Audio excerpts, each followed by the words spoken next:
சகோதரரை பற்றி சொல்கிறேன் கவனிங்க. அவர் எனக்கு பெருசாக அறிமுகம் இல்லை.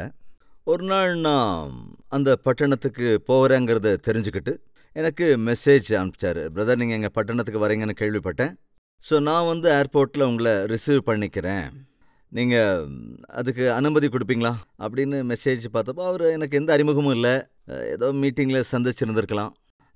ஏர்போர்ட்டுக்கு வந்து ரிசீவ் பண்ணிக்கிறேன், ஹோட்டலுக்கு கூட்டிகிட்டு போயிடுறேன்னு சொன்னால் சரி வாங்கன்னு சொல்லிட்டேன். ஆனால் யாருன்னு எனக்கு தெரியாது. போய் ஃப்ளைட்லேருந்து இறங்கிட்டேன். அந்த ஃப்ளைட்டு கேட் இருக்கும் இல்லையா, அந்த கேட்லேருந்து இறங்குனங்க. எனக்கு முன்னால் பொக்கையை வச்சுக்கிட்டு அங்கே நின்றுக்கிட்டு இருக்காருங்க. செக்யூரிட்டியை கடந்து இன்னும் உள்ளே ஏர்போர்ட்டுக்கு உள்ளேயே ஃப்ளைட்டோட டோர்கிட்டே வந்துட்டாரு. பொக்கையை வச்சுட்டு நிற்கிறாரு. என்னங்க இவ்வளோ தூரம் வந்துட்டீங்கன்னு கேட்டேன். நீங்கள் வர்றீங்க அப்படிங்கிறதுக்காக உங்களை வரவேற்கத்தான் வந்தேன்னு சொன்னார். ரொம்ப ஆச்சரியமா இருந்தது. நம்ம சாதாரணமாக ஏர்போர்ட்டுக்கு வெளியே தான் இருப்போம், யாராவது வரதா இருந்தா பொக்கையை வச்சு காத்திருப்போம். ஆனால் அவர் உள்ள ஃப்ளைட்டுக்கிட்டே வந்துட்டாரு. அதனால நல்ல இன்ஃப்ளூயன்ஸ் இருக்கும், ஏதோ பெரிய பதவியில் இருக்கிறவர் அப்படின்னு நான் புரிஞ்சுக்கிட்டேன். அப்படி அவர் வந்ததுக்கு அப்புறம் என் பேக்கை தூக்க விட மாட்டேங்கிறாரு. அதையும் அவர் தான் பிரதர் என் பேக் இல்லை பிரதர், நான் சுமந்துட்டு வரேன். வெளியே வந்ததுக்கு அப்புறம் அவர் கார் கூட விஐபி லைனில் நின்றுச்சு. ஒரு கார் மத்தியில் இருக்கு, ஒரு கார் முன்னால், இன்னொரு கார் பின்னால் நிற்குது. மத்தியில் இருந்த காரில் ஏற்றி வாங்க பிரதர் போகலான்னு சொன்னார். அந்த 3 காருமே ஒன்னொன்னு 2 கோடி ரூபாய் காருங்க. எனக்கு ஒன்றுமே புரியல, இவர் யாருன்னு நினச்சேன். உட்கார வச்சுட்டு அந்த பக்கம் டிரைவர் சீட்டில் வண்டி ஓட்ட ஆரம்பித்தார். வண்டி ஓட ஆரம்பித்தோம், அப்படியே பேச ஆரம்பித்தோம். அப்போ நான் கேட்டேன், நீங்கள் என்ன செய்றீங்க பிரதர்னு கேட்டேன். நான் சின்னதாக வியாபாரம் பண்ணிக்கிட்டு இருக்கேன் அப்படின்னு சொன்னார். என்ன வியாபாரம், என்ன சங்கதி, உங்ககிட்ட எத்தனை பேர் வேலைக்கு இருக்காங்க அப்படின்னு கேட்டப்போ, இருப்பாங்க பிரதர், ஒரு 5000 பேர் இருப்பாங்க அப்படின்னாரு. எனக்கு தலையை சுத்திருச்சு. எத்தனை 1000 பேராங்க? 5000 பேர் எம்ப்ளாயீஸ் இருக்காங்களா அவர்கிட்ட. அந்த கம்பெனியில் 5000 பேர் எம்ப்ளாயீஸ் இருக்காங்களே. அப்போது அந்த கம்பெனியை ஸ்டார்ட் பண்ணது யார், அதோட ஓனர் யாருன்னு கேட்டால் அந்த ஓனர் நான் தான் அப்படின்னு சொன்னார். இப்போது அவருடைய கம்பெனியில் ஏறக்குறைய 7000 பேர் எம்ப்ளாயீஸ் இருக்காங்க. அவர் தான் அந்த கம்பெனியை ஸ்டார்ட் பண்ணியிருந்தார். எப்போவா இருந்தாலும் நான் அந்த ஊருக்கு போய் ஏர்போர்ட்டை விட்டு இறங்கினேன்னா கட்டாயமாக வந்துடுவார். என் பேகை தூக்க விட மாட்டார், அவரே தான் சுமப்பார். சமீபத்தில் ஒரு வாட்ஸ்அப் அனுப்பியிருந்தார். ஏதோ ஒரு படம் அனுப்பிச்சிருந்தார். படம் அது என்ன படம்னு பார்த்தா அது ஒரு ஃப்ளைட்டோட படத்தை அனுப்பி அவர் கேட்டிருந்தார், பாஸ்டர் இந்த ஃப்ளைட் எப்படி இருக்குன்னு சொல்லுங்கள் அப்படின்னாரு. ரொம்ப நல்லா இருக்குண்ணே. இல்லை வாங்கலான்னு நினச்சிட்ருக்கேன், உங்களுக்கு எப்பாவது தேவைப்பட்டால் சொல்லுங்கள், உங்களுக்காக நான் அனுப்பி வைக்கிறேன் அப்படின்னாரு. கொஞ்சம் தயவு செஞ்சு புரிஞ்சுக்கோங்க, ஒரு ஃப்ளைட்டோட படத்தை அனுப்பி வச்சு இதை நான் வாங்கலான்னு இருக்கேன், உங்களுக்கு எப்பாவது தேவைப்பட. நம்ம சாதாரணமாக சொல்லுவோம் இல்லையா, கார் வாங்கியிருக்கேன் உங்களுக்கு எப்பாவது வேணும்னா நீங்கள் யூஸ் பண்ணிக்கோங்க, பைக் வாங்கியிருக்கேன் உங்களுக்கு எப்பாவதுனா யூஸ் பண்ணிக்கோங்க. அப்படி இவரோட ஸ்டேட்டஸ் கவனிங்களேன். ஃப்ளைட் வாங்கியிருக்கேன் உங்களுக்கு எப்பாவது தேவைன்னா யூஸ் பண்ணிக்கோங்க. கவனிங்க, அநேக 1000 பேருக்கு அவர் வேலை கொடுத்திருக்கிற ஒரு நபர், கோடீஸ்வரர்.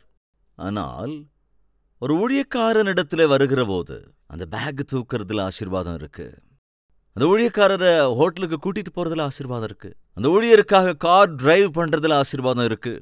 அவர்கிட்ட கேட்டேன், ஏன் பிரதர் இதெல்லாம் சரிங்கன்னு. ஆசீர்வாதம்னாரு. ஊழியக்காரங்களுக்கு ஊழியம் பண்றது ஆசீர்வாதம்னாரு.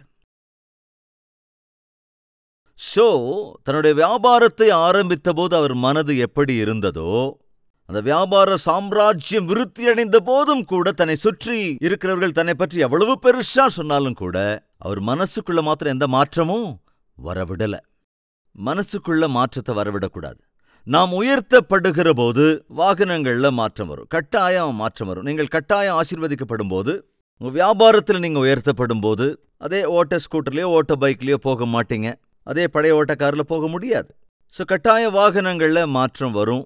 உங்களுடைய வியாபாரமாக இருந்தாலும் அல்லது உங்களுடைய உத்தியோகமாக இருந்தாலும் நீங்கள் செய்கிற காரியங்களில் ஆசீர்வாதம் வரும்போது, அல்லது ஊழியத்தில் கூட தேவன் உங்களை ஆசீர்வதிக்கிற போது, உங்களை உயர்த்துகிற போது, பொருட்களிலே நீங்கள் பயன்படுத்துகிற பொருட்களிலே அல்லது வஸ்திரங்களிலே அல்லது வாகனங்களிலே மாற்றங்கள் வரலாம். ஆனால் மனதிலே மாத்திரம் மாற்றம் வருவது கூடாது. அதாவது குணத்தில் மாத்திரம் எந்த மாற்றமும் வரக்கூடாது. இது மோசே கற்றுக் கொடுக்கிற ஒரு அற்புதமான பாடம். நாம் எல்லாருமே கற்றுக்கணுங்க. நீங்கள் யூஸ் பண்ணுற வஸ்துக்களிலே மாற்றம் வரலாம், நீங்கள் அணிகிற வஸ்திரங்களிலே மாற்றம் வரலாம், நீங்கள் பயன்படுத்துகிற வாகனங்களில் மாற்றம் வரலாம், நீங்கள் இருக்கிற வீட்டிலே மாற்றம் வரலாம். இப்படி எல்லாவற்றிலும் மாற்றங்கள் வரலாம். ஆனால் எங்கே மாற்றம் வரக்கூடாதுன்னா, இங்கே மாற்றம் வரக்கூடாது, பெருமை வரக்கூடாது. அதை மெயின்டைன் பண்ணணும். மோசே இப்ப அநேக லட்சக்கணக்கானோருக்கு ஒரு தலைவன், உன்னதமான ஸ்தானம், ஒரு தீர்க்கதரிசி. தேவனோடே கூட டைரக்டாக முகமுகமாய் பேசக்கூடிய ஒரு அற்புதமான ஆவிக்குரியவன். தான் என்ன சொல்கிறானோ அது நடக்கிறது. மன்னா வேண்டுமென்றால் மன்னா பொழிகிறது. பாறையை அடித்தால் நீர் வருகிறது. அவன் சாமானியவன் அல்ல. அவனுடைய வார்த்தையின்படியே எகிப்தின் தேசத்தில் எல்லாமே நடந்தது. சாதாரண ஆள் இல்ல. ஆனால் தன்னை தேடி தன் மாமா வந்தார் என்று அறிந்த பொழுது ஸ்டேட்டஸை மெயின்டைன் பண்ணணும்னு முயற்சி செய்யலங்க.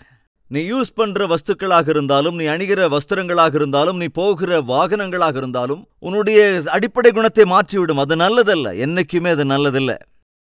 மோசே மிகுந்த தாழ்மை பண்பை உடையவன், சாந்த குணமுடையவன்.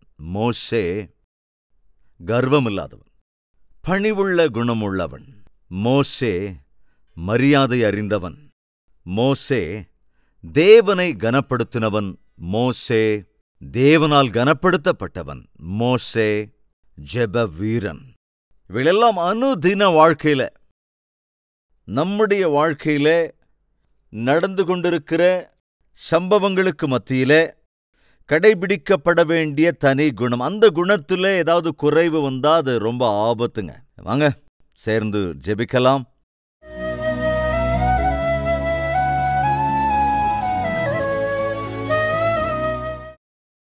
மோசேயை போன்ற குணத்தை எங்களுக்கு அருளி செய்யுங்க ஆண்டவரே. மோசேயைப் போல ஜெபிக்க எங்களுக்கு கற்றுக் கொடுங்கப்பா. எங்கள் நடையுடைய பாவனைகளிலே மாற்றம் வருகிறது.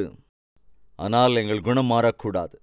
உமக்குள்ளே உம்மோடு இருக்கிற குணம் மாறவே கூடாது. யாரிடத்திலெல்லாம் சமாதானத்தை இழந்து வாழ்ந்து கொண்டிருக்கிறோமோ அவர்கள் எல்லோரும் சமாதானப்படும்படியாக கிருபை அருளுங்க. மனிதர்களுக்கு முன்பு நன்றாக இருக்கிற போது அந்த மனிதர்கள் இல்லாத வேளையில எங்கள் மனதிற்குள் என்ன இருக்கிறதோ அதுதான் எங்களுடைய குணம். எப்பொழுதும் நல் புத்தியோடு வாழ எங்களுக்கு கற்றுக் கொடுங்கப்பா. மோசேயின் மூலம் எத்தனையோ அற்புதமான குணங்களை எங்களுக்கு கற்றுக் கொடுத்திருக்கிறீர். அவைகளை கேட்பது மட்டுமல்லாமல் அவைகளை எங்கள் கிரியைகளில் காண்பிக்க கிருபை அருள வேண்டும் என்றும் அப்பா, எங்கள் ஒவ்வொருவருடைய விண்ணப்பத்துக்கும் நீர் செவிசாய்க்க வேண்டும் என்றும் இயேசுவின் நாமத்தில் வேண்டிக் கொள்கிறோம் பிதாவே. ஆமென்.